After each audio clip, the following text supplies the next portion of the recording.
नमस्कार दोस्तों, स्वागत है आप सभी का एक बार फिर तक्षशिला इंस्टीट्यूट भोपाल में। दोस्तों आज हम यहाँ पे 15 जुलाई के करंट अफेयर्स के बारे में डिस्कस करेंगे। तो चलिए स्टार्ट करते हैं दोस्तों आज का वीडियो। यहाँ पे फर्स्ट न्यूज़ दी गई है दोस्तों हमारी, ईरान ने चाबहार रेल परियोजना से भारत को अलग कर दिया है। तो दोस्तों सबसे इंपॉर्टेंट न्यूज़ रहेगी यहाँ पे, एक बात समझ लेना कि अभी हाल ही में चाबहार परियोजना कहाँ पे चल रही थी, तो ये चल रही थी कहाँ पे, ईरान में, जिससे भारत अलग हो गया है, भारत को अलग कर दिया गया है दोस्तों। तो इसके बारे में देख लेते हैं। ईरान की चाबहार रेल परियोजना से भारत को अलग कर दिया गया है। इसमें यहाँ की सरकार ने फंडिंग और शुरुआत में भारत के पक्ष में देरी को बताया है दोस्तों को।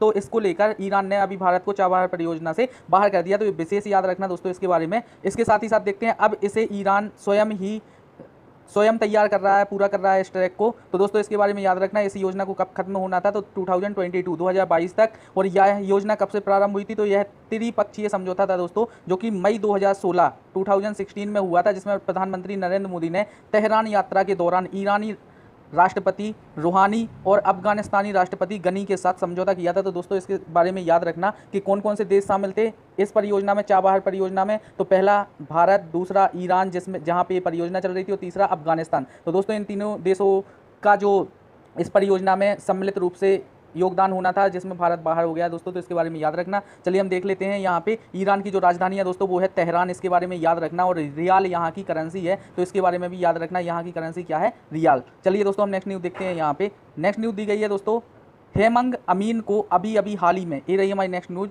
हेमंग अमीन को अभी अभी हाल ही में बीसीसीआई के सीईओ के रूप में नियुक्त किया गया है। तो दोस्तों इनके बारे में याद रखना, किसे, तो हाल ही में हेमंग अमीन को भारतीय क्रिकेट कंट्रोल बोर्ड के सीईओ के रूप में नियुक्त किया गया है। तो इनके बारे में याद रखना दोस्तों, ये राहुल जौहरी का स्थान लेंगे। तो इनके बारे में याद रख लेना अभी। और बीसीसीआई के अध्यक्ष कौन है दोस्तों अभी हाल ही में, तो बीसीसीआई के अध्यक्ष हैं सौरभ गांगुली। इनके बारे में भी याद रखना। और साथ ही साथ बीसीसीआई के जो अभी इंडियन क्रिकेट टीम के कोच हैं, तो वो हैं रवि शास्त्री। इनके बारे में भी याद रख ले दोस्तों। ये रही हमारी नेक्स्ट न्यूज़, जैसे देख लेते हैं। अभी हाल ही में आईआईटी कानपुर ने शुद्ध नामक एक पराबैंगनी सैनिटाइजर के उत्पाद को विकसित किया है दोस्तों। तो इसके बारे में याद रखना, किसने शुद्ध नामक एक पराबैंगनी किरण आधारित सैनिटाइजर का उत्पाद बनाया है दोस्तों, तो ये बनाया है आईआईटी कानपुर ने। तो इसके बारे में याद रखना। हम देख लेते हैं, हाल ही में आईआईटी कानपुर के इमेजिनरिंग लेबोरेटरी विभाग द्वारा शुद्ध नामक एक पराबैंगनी सैनिटाइजर उत्पाद को विकसित किया गया है दोस्तों। तो इसके बारे में याद रखना, यह किसी बंद कमरे में कीटाणु रहित करने के लिए विकसित किया गया है दोस्तों। यह एक स्मार्टफोन के से संचालित सैनिटाइजर है। तो इसके बारे में विशेष याद रखना, किसने बनाया है, आईआईटी कानपुर। दोस्तों ये रही हमारी नेक्स्ट न्यूज़, जैसे देख लेते हैं। एनएचएआई ने राष्ट्रीय राजमार्गों के सुधार के लिए अभी आईआईटी और एनआईटी के प्रतिष्ठित इंजीनियरिंग कॉलेजों से सहयोग मांगा है। तो दोस्तों विशेष याद रखना, यहाँ पे कौन सा विभाग है जिसने अभी हाल ही में आईआईटी और एनआईटी के फेमस इंजीनियरिंग कॉलेजों से सहयोग मांगा है, तो ये मांगा है दोस्तों एनएचएआई ने, national highway authority of India ने। तो इसके बारे में विशेष याद रखना। तो दोस्तों इसके बारे में देखते हैं, हाल ही में एनएचएआई ने राष्ट्रीय राजमार्गों के सुधार के लिए सभी आईआईटी और एनआईटी के प्रतिष्ठित इंजीनियरिंग कॉलेज से सहयोग मांगा है। तो दोस्तों इनके बारे में देखेंगे, ताकि जो एनएच नेशनल हाईवे हैं उन्हें स्वच्छ और अच्छी तरीके से बनाया जा सके और बेहतर इनके लिए कार्य हो सके, इसके लिए एनएचएआई ने यहाँ पे सहयोग मांगा है दोस्तों। तो चलिए हम एनएचएआई के बारे में देख लेते हैं।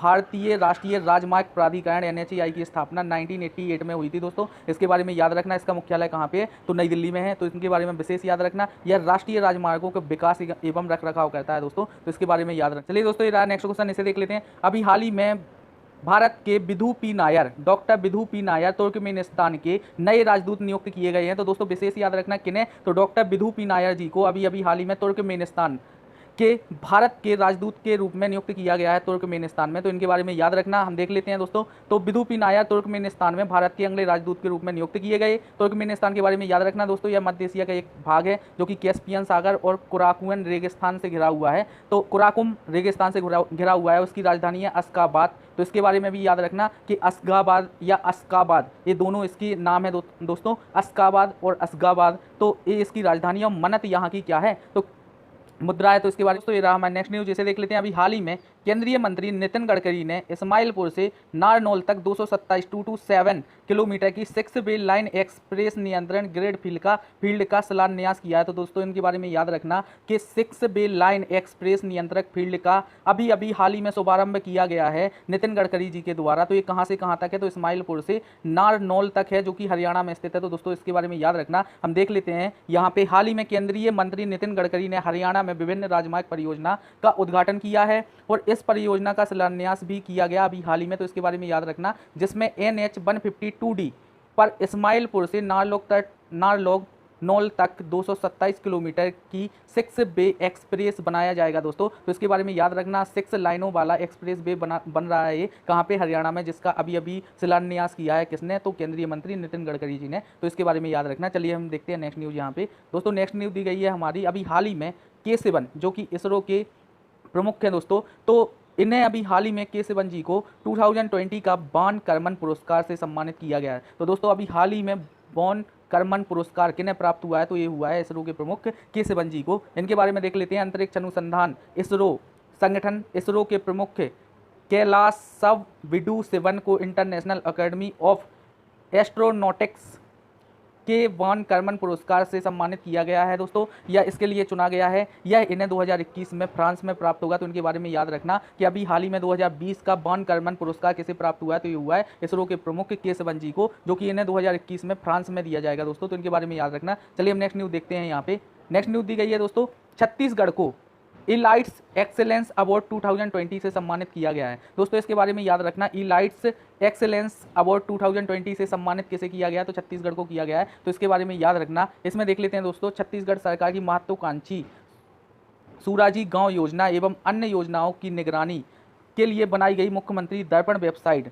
एवं मोबाइल ऐप को एक राष्ट्रीय इलाइट्स एक्सेलेंस अवार्ड से सम्मानित किया गया है। तो दोस्तों इसके बारे में याद रखना कि इलाइट्स एक्सीलेंस अवार्ड अभी 2020 का किसे प्राप्त हुआ है, तो छत्तीसगढ़ को हुआ है। इसके बारे में देख लेते हैं दोस्तों। यहाँ के जो सीएम है वो हैं भूपेश बघेल और अनुसुईया उइके, यहाँ की राज्यपाल हैं। चलिए हम नेक्स्ट न्यूज़ देखते हैं दोस्तों। नेक्स्ट न्यूज़ दी गई है, अभी हाल ही में अमेरिकी वित्त वर्ष 2019-20 में भी भारत का सबसे बड़ा व्यापारिक साझेदार रहा है। तो दोस्तों याद रखना कि पिछले 2 साल से अमेरिका भारत के व्यापार का सबसे बड़ा साझेदार रहा है। तो ये इस बार भी है दोस्तों। तो वित्तीय वर्ष 2019-20 में लगातार दूसरे साल भारत का सबसे बड़ा व्यापारिक साझेदार कौन रहा है, तो ये अमेरिका रहा है दोस्तों। तो इसके बारे में याद रखना। और यहाँ की राजधानी क्या है, तो वॉशिंगटन डीसी है दोस्तों। इसके बारे में भी याद रखना। चलिए हम नेक्स्ट क्वेश्चन देखते हैं। यहाँ पे अभी हाल ही में वीजा सिक्योर प्रोग्राम लॉन्च करने के लिए फेडरल बैंक से साझेदारी की है। तो दोस्तों इसके बारे में याद रखना, अभी हाल ही में पेमेंट टेक्नोलॉजी की सबसे आगे वाली कंपनी वीजा ने फेडरल बैंक के साथ, तो दोस्तों याद रखना ये कौन सी कंपनी है, वीजा ने किस बैंक के साथ,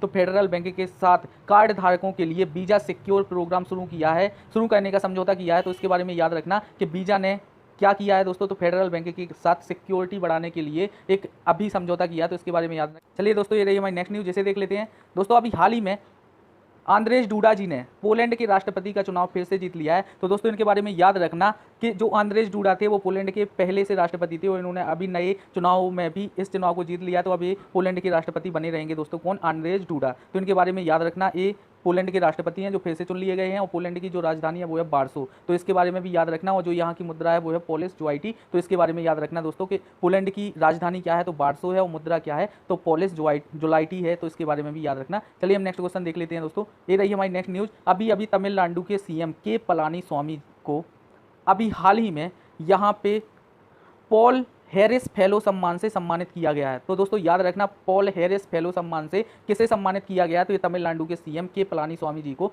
पॉल हैरिस फेलो सम्मान से सम्मानित किया गया है। इनके बारे में देखते हैं। तमिलनाडु के मुख्यमंत्री के पलानी स्वामी को शिकागो की rotary foundation of rotary international द्वारा पॉल हैरिस फेलो सम्मान से सम्मानित किया गया है दोस्तों। तो इनके बारे में याद रखना, जो यहाँ के तमिलनाडु के सीएम है वो के पलानी स्वामी है और यहाँ के जो राज्यपाल हैं वो हैं बनवारी लाल पुरोहित। तो इनके बारे में भी याद रखना। चलिए हम नेक्स्ट न्यूज़ देखते हैं दोस्तों।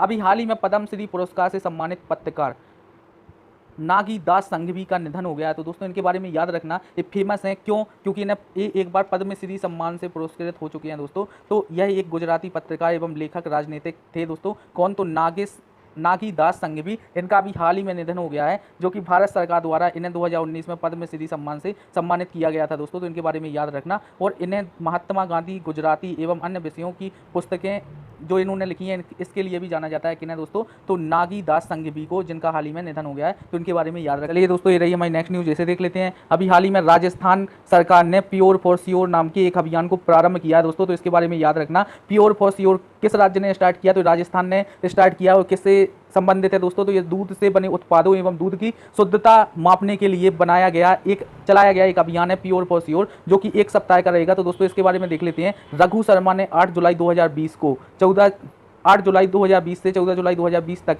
एक सप्ताह तक चलने वाले अभियान प्योर फॉर श्योर का अभी हाल ही में शुभारंभ किया है। तो दोस्तों इसके बारे में याद रखना। और दोस्तों आज का वीडियो यहीं पे समाप्त होता है। अगर वीडियो अच्छा लगे दोस्तों तो लाइक करें, कमेंट करें और चैनल सब्सक्राइब नहीं किया तो सब्सक्राइब